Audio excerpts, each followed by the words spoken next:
गोपियां तो बिल्कुल मौन और स्तब्ध हो गई, नीचे सिर करके खड़ी हैं। कन्हैया बोले, आपको मालूम नहीं कि रजन्ये सा घोर रूपा घोर सत्वन सेविता। ऐसा रजनी, ये रात्रि कितनी घोर रूपा है। ऐसी घोर रात्रि में देवी आप सब चली आई मेरे पास में, अच्छी बात नहीं है। हाँ, एक तो रात्रि घोर, फिर ये जंगल घोर, और इस घोर जंगल में घोर रात्रि में हिंसक जंतु भी रहते हैं वन में, तो आप सब चली आई मेरे पास में, जाओ लौट जाओ। ओहो, अभी मैं समझा, आप इसलिए लौटकर जाना नहीं चाहती हो कि आपने कभी जंगल तो देखा नहीं। तो दृष्टम वनम कुसुमितम राकेश कर रंजितम। राकेश चंद्रमा के द्वारा रंजित जो वन है उसको आपने देख लिया ना। अरे 5 मिनट देखो, चाहे 5 घंटे देखो, चाहे 5 महीना देखो, एक ही बात है। अब जाओ, यमुना जी बह रही हैं, ये बालुका खिल रही है, सुंदर सुरम्य वातावरण है, देख लिया ना, जाओ।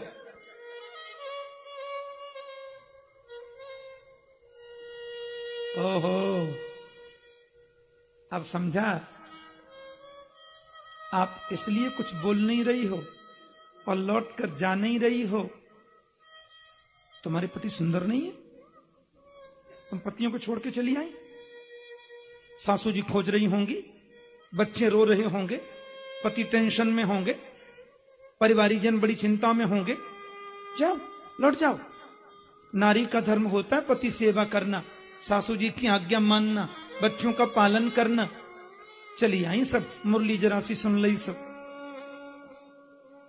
हाँ, मैं मानता हूं यदि पति सुंदर ना भी हो ना, तो दुस्सीलो दुर्भगो वृद्धो जड़ोरोग्य धनो पिवा पति स्त्री भिर्नहातव्यो लोकेप्सुभिरपातकी।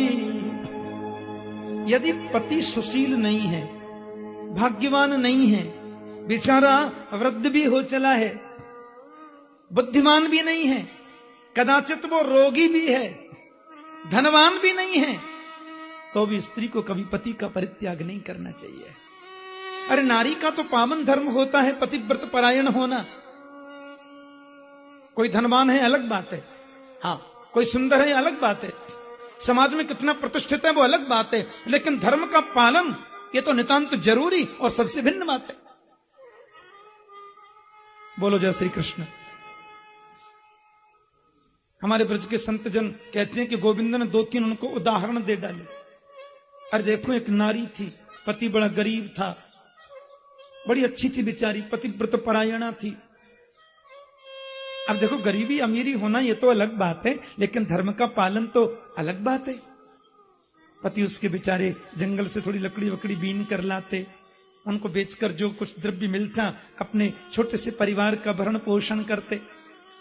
लेकिन दोनों अग्निहोत्री थे, उनके घर में हवन होता था, और जिनके अग्निहोत्र होता है ना रोज, आहा, वहां अग्नि जलती रहती है प्राय अग्निकुंड में। पति पत्नी, एक नन्हा सा बालक छोटा सा। एक बार वो बेचारे लकड़ी लेकर के बाजार में जाने से पहले घर आ गए। दोपहरी का समय था, गट्ठर डाल दिया, इतने थक गए, पत्नी की गोद में बैठे, नींद का झोंका आया, सो गए। और ऐसे सोए कि पत्नी की गोद में सिर रख लिया। पत्नी बेचारी जो चावल आदि बीन रही थी, अलग थाली रखती, पति को पंखा करने लगी। तब तक उनकी नजर पड़ी, मेरा नन्हा सा बालक अग्निकुंड के पास में चला गया। हे भगवान, ये तो बिल्कुल नासमझ है, कहीं अग्निकुंड में न गिर जाए। लेकिन वो बेचारी उठे कैसे? पतिदेव तो गोदी में सिर रख के सो गए। अब उठ करके जाऊं तो इनका पंखा छूटे, इनकी सेवा छूट जाए, पतिव्रत धर्म के ये विपरीत है। अभी थके आए हैं, असमय में उनको एकदम कैसे मैं कष्ट दूं? लेकिन वहां नहीं गई तो बालक कहीं कुंड में न गिर जाए। वो कुछ सोच पाती, उसके पहले बालक अग्निकुंड में गिर गया। उसने तो आंखें बंद कर ली, अब जो प्रभु की इच्छा। पति को हवा करती रही। 1.5 घंटे बाद जब पतिदेव की नींद खुली तुम्हारा पति को छोड़कर फिर दौड़ी बेचारी की बच्चा बचा भी है कि नहीं देखूं। देखा तो अग्नि कुंड में अग्नि लपटें निकल रही थी, धूं धूं धूं धूं करके अग्नि जल रही थी अग्नि कुंड में। लेकिन जलती हुई अग्नि की लपटों के बीच में उसका बालक किलोल कर रहा है, उसका बालक खेल रहा है, और उस बच्चे को जरा भी अग्नि तपा नहीं सके, किलोल करता है। उसके पातिव्रत धर्म के प्रताप से अग्निदेव ने बच्ची को गर्म भी नहीं किया, अग्नि की उष्णता शीतलता में बदल गई। यह होता है पतिव्रता स्त्री का महत्व। चली आई सब छोड़ करके, जाओ, पति की सेवा ही सर्वोत्तम धर्म है। आप कुछ बोलती भी नहीं है, घर को वापस भी नहीं जाती हैं, कुछ तो कहो देवी। मेरे गोविंद के सन्मुख उन ब्रजांगनाओं ने बहुत सुंदर बात कही कि मैं एवं विभोर्हति भवान गदितुम निशंसम संत्यज्य सर्व विषयान तव पाद मूलम कि भक्ता भजस्व दुर्मग्रहमात्यजास्मान देवो यथादि पुरुषे भजते मुमुक्षुं देवो यथादि पुरुषो भजते मुमुक्षुं। ऐसा मत कहो केशव, हमें आप घर जाने के लिए मत कहो, क्योंकि संत्यज्य सर्व विषयान तव पादमूलम, हमने तो समस्त विषयों को छोड़ दिया, केवल मन का कनेक्शन आपके चरणों से जोड़ा है। अब हम नहीं जा सकती हैं केशव। नारायण का वचन है कि शरणों में आने वाले को मैं कभी छोड़ता नहीं। इतने कठोर तो आपको नहीं बनना चाहिए केशव। आपने नारी धर्म के बारे में व्याख्या की, आपने पतिव्रत स्त्री के धर्मों के बारे में बताया। केशव, इस उपदेश की तो उसको जरूरत है जिसको स्वर्ग चाहिए, जिसको मुक्ति चाहिए, जिसको वैकुंठ चाहिए, जिसको आपके चरणों के अलावा कोई कामना है ही नहीं। अब उन चरणों की चाहत में उसके बदले उसे कहीं भी जाना पड़े, इसकी कोई परवाह करता नहीं। उसको इस उपदेश की जरूरत क्या है? हमें तो स्वर्ग नहीं, वैकुंठ नहीं, मुक्ति नहीं, आपके चरण कमल चाहिए। इसलिए हम लौट के नहीं जा सकते हैं। यत पत्य पत्य सुहृदाम अनुवृत्ति रंग स्त्रीणाम मनोज्ञ। आपने बहुत बताया स्त्रियों के धर्म के बारे में, आपने उसकी युक्तियां बताई। ऐसी 10-5 कथाएं तो हम भी जानते हैं, और कह दिया ये मैं हूं, बस इसकी पूजा करना। अब द्वार को रखती बंद, 24 घंटे पति की मूर्ति को पूजती, नहलाना धुलाना खिलाना पुलाना आरती सेवा सब। 1.5 वर्ष के बाद पति लौट कर के आए, वो कर रही है पति की सेवा, अंदर एकदम षोडशोपचार से पूजा चल रही है। द्वार पे पति खड़े, खोलो, लेकिन वो तो खोलने जाती नहीं, पता नहीं कौन खड़ा द्वार पे। अरे द्वार खोलने जाऊंगी तो मेरा पातिव्रत धर्म नष्ट हो जाएगा ना, मैं पतिव्रत परायणा हूं, सेवा में लगी हूं। अब वो 1.5 घंटे तक बुलाती रह गई, सांकर खटखटाती रह गई, ये खोलने गई नहीं। आपको क्या लगता है केशव, आपको क्या लगता है, उस नारी को जाना चाहिए कि नहीं, द्वार खोलना चाहिए कि नहीं? कन्हैया बोले कर लो बात। अरे सच्चे पति जब आ गए तो अब झूठे पति की सेवा की जरूरत क्या है? उसे तुरंत द्वार खोल के पतिदेव को अंदर आमंत्रित करना चाहिए, उनकी आरती पूजा करनी चाहिए। गोपियां बोली, अपने ही श्री मुख से आपने स्वयं ही न्याय कर दिया केशव। हाँ, अब तक हमने भी इन पतियों की बड़ी सेवा की, लेकिन सच्चे पति, देखिए 2 बातें यहां समझने की है।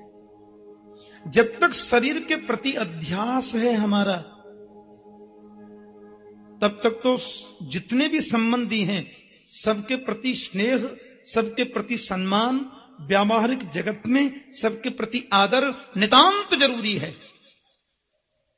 लेकिन चिंतन करते करते व्यक्ति जब ये समझ ले कि मैं शरीर नहीं, मैं इंद्रिय नहीं, मैं मन नहीं, मैं बुद्धि नहीं, मैं प्राण नहीं, मैं आत्मा हूं, मैं नित्य हूं, शुद्ध हूं, मुक्त हूं, चिन्मय हूं, शाश्वत हूं, आत्मा हूं, और ये समझते हुए कि मैं आत्मा हूं, ये चिंतन करते करते जिसका मन उस पर केंद्रित हो जाए, देहाध्यास की निवृत्ति हो जाए, तो आत्मा का पति सिवाय परमात्मा के कोई दूसरा हो सकता है क्या? आत्मा का पति तो केवल परमात्मा है। तो क्या आपका आत्मा की पति नहीं है? शरीर का कोई पति होता होगा, शरीर की ससुर जी होती होंगी, शरीर के बेटे बेटी होते होंगे, शरीर के व्यावहारिक जगत की अन्य क्रियाएं होती होंगी, पर जब हम आत्मा हैं तो आत्मा का पति आपके अलावा कौन हो सकता है?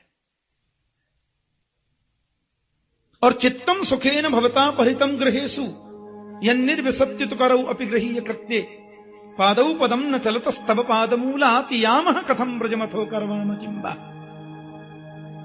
गोपियां कहती हैं चित्त को तो चुरा लिया आपने, हे चित्त चोर, और हमसे बोलते हो कि तुम चले जाओ घर में, पैर जाने को राजी नहीं, चलने को बढ़ते नहीं आगे, और यदि चली भी जाए तो करवाम किंबा, वहां जाकर करेंगे क्या? चित्त तो आपके पास है।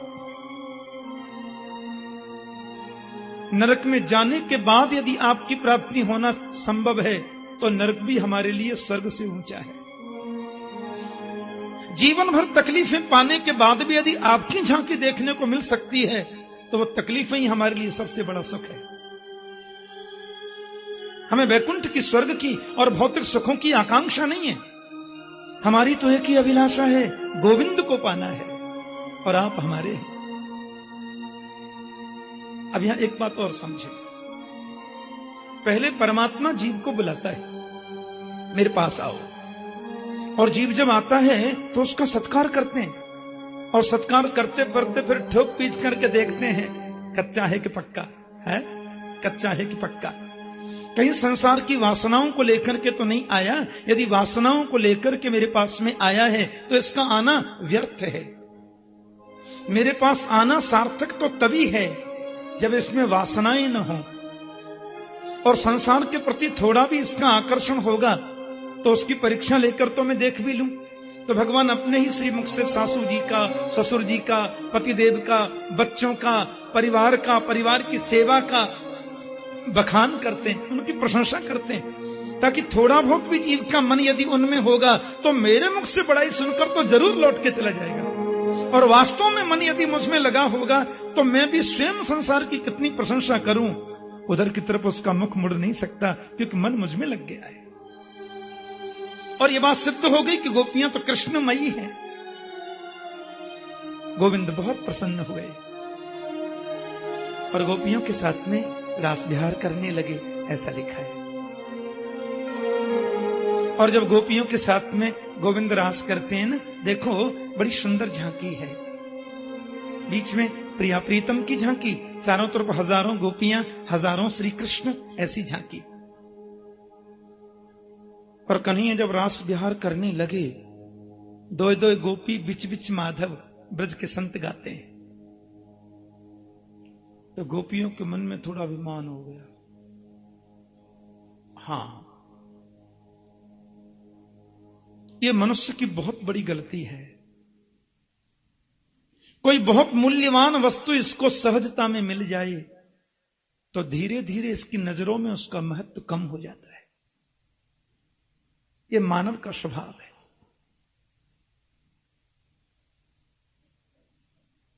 कोई बहुत ज्यादा अमूल्य निधि इसको मिल जाए तो फिर अपने स्वभाव के वश में होकर ये उसका महत्व कम आंकने लग जाता है। गोपियों को थोड़ा अहम आ गया। हम ज्यादा सुंदर ही है ना, हमारी सुंदरता पे मोहित होकर रास कर रहे हैं। राधा रानी को थोड़ा मान हो गया। गोपियों में और हम में कोई अंतर नहीं, जैसे इनके संग रास करते वैसे मेरे संग। तासाम तत सौभगमदम। कन्हैया ने सोचा यहां तो वही गड़बड़ होने लगी जो मुझे पसंद नहीं है। वैसे तो रास जो हुआ है यहां, उत्तम भयन रतिपति में रमयान चकार। इसके दो भाव हैं। एक भाव तो यह कि गोपियों के संग प्रभु रास जब कर रहे थे तो कामोद्दीप्त बढ़ा, काम को बल मिला। श्रीधर स्वामी ने इसका भाव किया है उत ऊर्ध्वम स्तंभयन। उत्तंभयन का मतलब बोले काम को बढ़ाना नहीं, बल्कि उत ऊर्ध्वम स्तंभयन, प्रभु ने काम को आकाश में उल्टा लटका दिया। काम का तुम्हारा प्रवेश नहीं है। परस्तासाम तत्सौभगमदम वीक्षमानं च केशव प्रशमाय प्रसादाय तत्रैवान्तरधीयत। गोपियों के सौभग मद को मेरे गोविंद ने जब देखा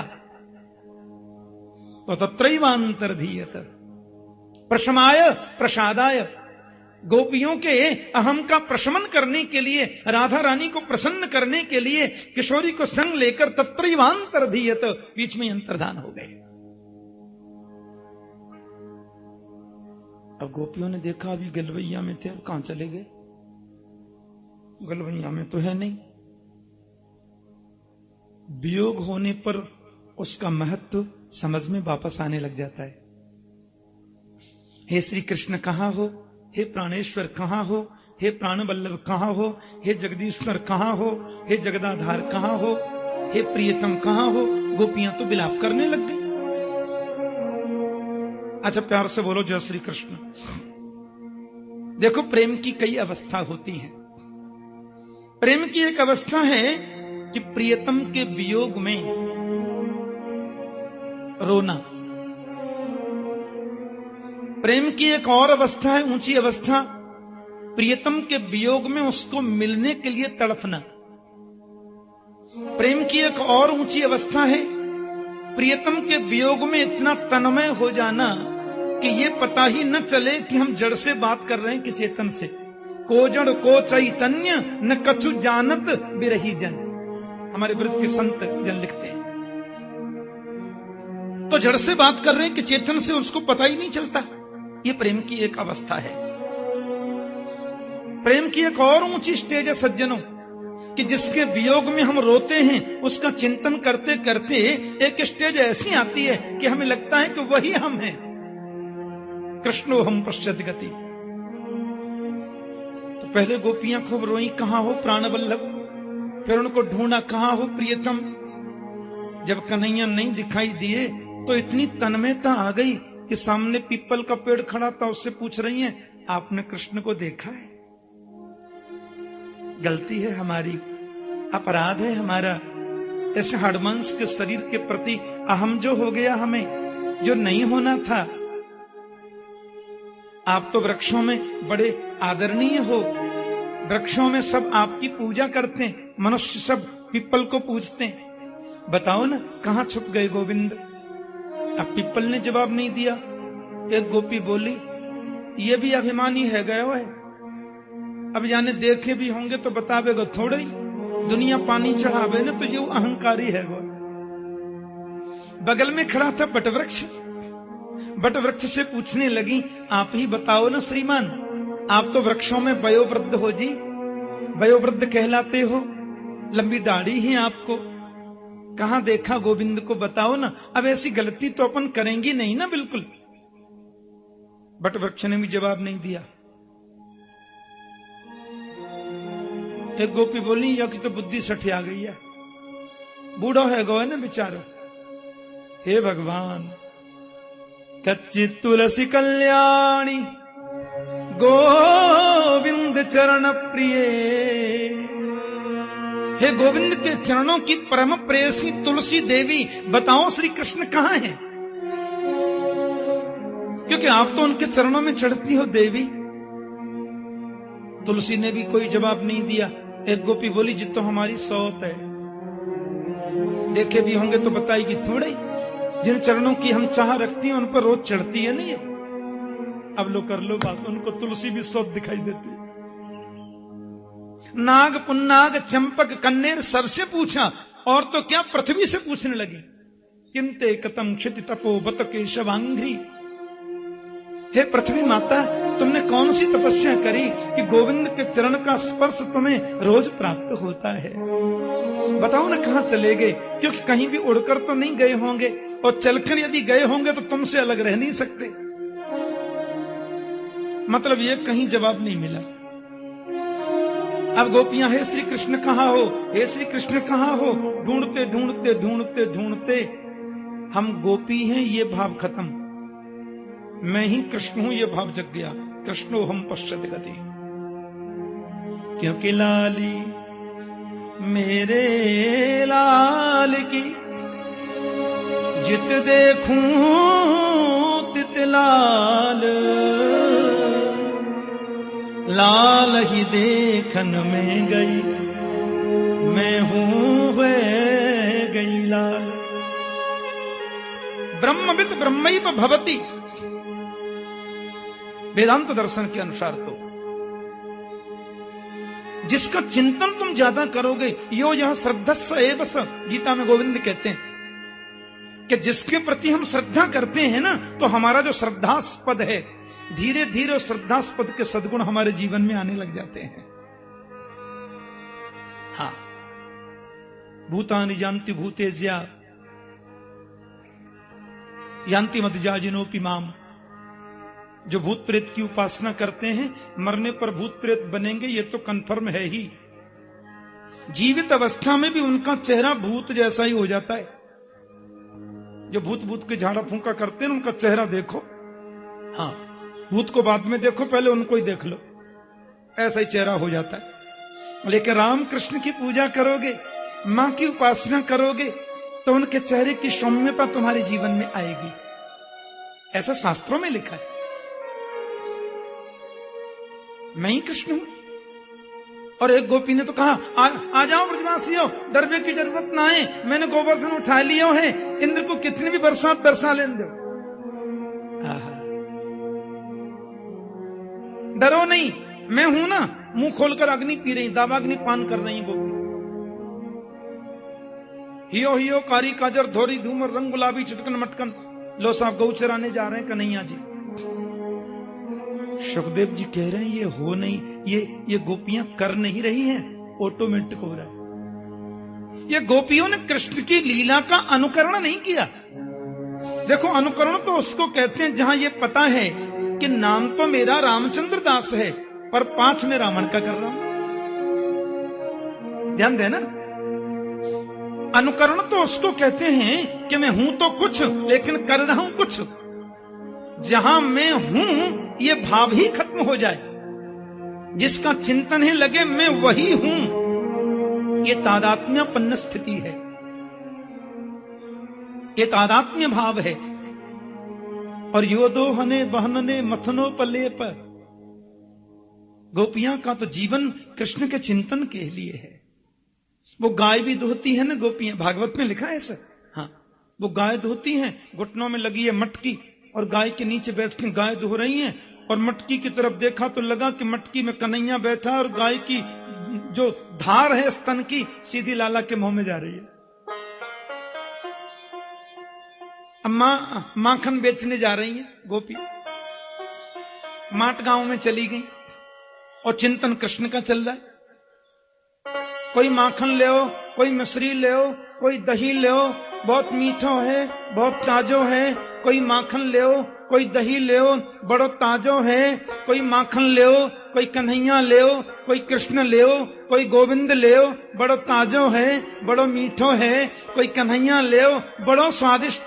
लो कर लो बात। माखन बेचते बेचते कृष्ण को बेचना शुरू कर देते, तो वो करती नहीं थी, ऐसा ऑटोमेटिक होता था। ये तादात्म्यपन्न स्थिति है। तो गोपियां जो कहती हैं मैं कृष्ण हूं, और लीला का जो लीला रच रही हैं, ये लीला कोई पूर्व नियोजित नहीं है, आयोजित नहीं है, ऑटोमेटिक हो रही है। और बहुत देर हुई, पूरे ब्रज में सारी लीलाएं अब तक जो कन्हैया ने करी वो सब लीला दोबारा रिपीट हो गई। फिर थोड़ी देर में लगा नहीं नहीं नहीं नहीं, हम कन्हैया थोड़े ही, हम तो गोपी हैं। फिर उनको गोपी भाव पुनः प्राप्त हो गया, और वो आवेश एक क्षण के लिए चला गया। थोड़ा आगे जब गई, राधा रानी ने सोचा मैं यदि गोविंद के साथ रही, गोपियों से दूर रही, तो उनको कृष्ण नहीं मिल सकता। इसलिए राधा रानी ने जरूर नाटक ही किया। न पारये हम चलितुम नयमाम तत्र ते मनः। अजी आप कहां लिए जा रहे हो, मोकू मोपे तो चलो ना जाए। कन्हैया बोले न चलो ना जाए तो कंधा बैठो। गोविंद ने ऐसे झुक करके इशारा किया, लाडली जी बैठने लगी तो गोविंद वहां से भी अंतर्धान हो गए। मेरे प्रभु अंतर्धान हो गए। अब राधा रानी के पास में ढूंढते ढूंढते गोपियां आई, आपको भी छोड़ गए। और जो कमी तुम्हारे जीवन में आई सो मेरे में आ गई, या लिए चले गए। आहा